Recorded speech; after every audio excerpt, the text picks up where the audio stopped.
हम सब ने अपने सामने बहुत सारे एक्सपीरियंसेस हर एक ने अपनी लाइफ में देखे होंगे। कुछ लोग होते हैं जिनको जस्ट 100 फीवर होता है, अभी 100 पूरा पहुंचा भी नहीं होता एक्चुअली थर्मामीटर पे, लेकिन उनको पता चल जाता है कि वो बीमार है और वो कहते हैं हाय मैं बीमार हूँ, हाय मैं बीमार हूँ। शरीर ज्यादा बीमार नहीं है लेकिन सफरिंग बहुत हो रही है, मन बड़ा दुखी है, परेशान है, हताश है। पूरे घर को उठा लेंगे, हाय मैं बीमार हूँ, तुमको पता नहीं मैं बीमार हूँ, मेरा कोई ध्यान नहीं रख रहा, मुझे कोई पूछ। शरीर को ज्यादा कुछ नहीं है, 100 फीवर भी नहीं है, लेकिन यहाँ सफरिंग बहुत ज्यादा हो रही है, भोगना बहुत हो रही है, because the power of the mind and the response to the situation of the जो इलनेस आई है। और कुछ लोग ऐसे होते हैं जो 4th स्टेज ऑफ कैंसर को क्रॉस कर रहे होते हैं, लेकिन उनके चेहरे को देखकर लगता है इनसे ज्यादा खुश तो कोई भी नहीं है इस कमरे के अंदर। और उनसे आप पूछो, बड़े डर के उनसे पूछना पड़ता है, कैसे पूछे, आप ठीक हैं? कहेंगे हाँ सब बढ़िया है, मुझे क्या हुआ, आप अपना हालचाल बताओ, आप ठीक हो कि नहीं। This is the difference.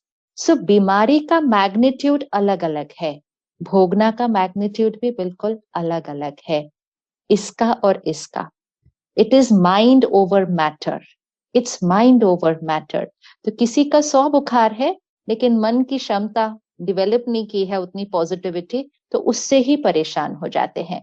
और किसी का बहुत एडवांस स्टेज ऑफ कैंसर है, किसी को तो ये भी पता है कि वो ठीक नहीं हो सकते हैं, लेकिन वो बहुत खुश है। वो अपने उन लास्ट दिनों को भी बहुत खुशी से मौज में एंजॉय कर रहे हैं कि उनको देखकर कोई बोल भी नहीं सकता कि इनको कोई बीमारी है। तो सफरिंग कोई भी नहीं है ना, बिल्कुल। भले शरीर में तो पता नहीं क्या क्या हो रहा होगा, कितनी दवाइयां खा रहे होंगे, कितने साइड इफेक्ट्स उसके हो रहे होंगे, कितनी डिस्कम्फर्ट, माइंड इज हैप्पी।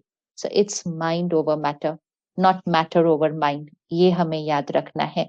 तो साक्षी होना, एक तो ये याद रखना कि शरीर बीमार है, बहुत बीमार भी हो सकता है, लेकिन यहाँ परेशान कितना होना ये शरीर की मैग्नीट्यूड पर, बीमारी पर नहीं डिपेंड करता, ये मेरी चॉइस है।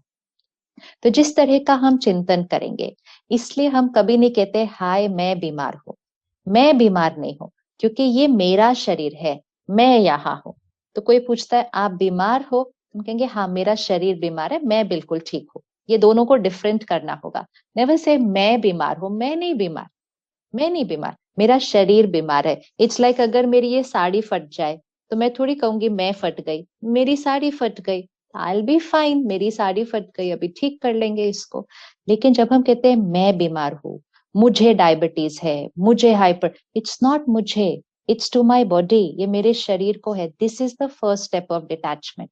एंड जब वो स्थिति में देखकर हम इस शरीर को देखते भी हैं, उसका इलाज भी हो रहा है, और यहाँ से हम परमात्मा से कनेक्ट हो जाते हैं और वो शक्ति को अपने अंदर भरते हैं, और वो शक्ति हम बॉडी को दे रहे हैं, भले शरीर में बहुत ऊपर नीचे हो रहा हो।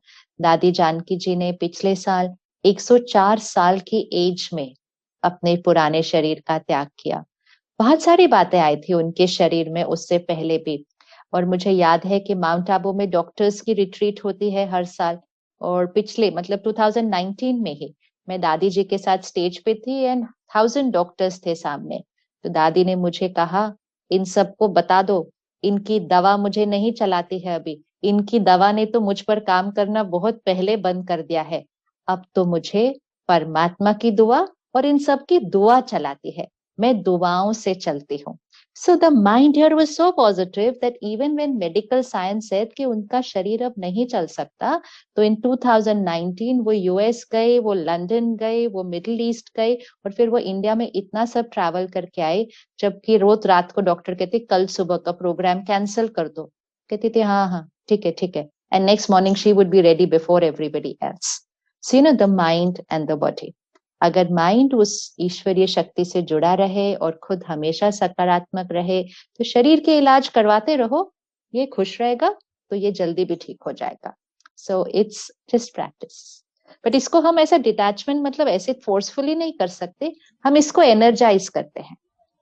जैसे सिचुएशंस का अफेक्ट हम पर नहीं होता, हम स्टेबल रहते हैं, ऐसे शरीर की बीमारी का भी अफेक्ट मन पर नहीं होगा, हम स्टेबल रहकर उसका इलाज करवाएंगे। So it's only about energizing the soul.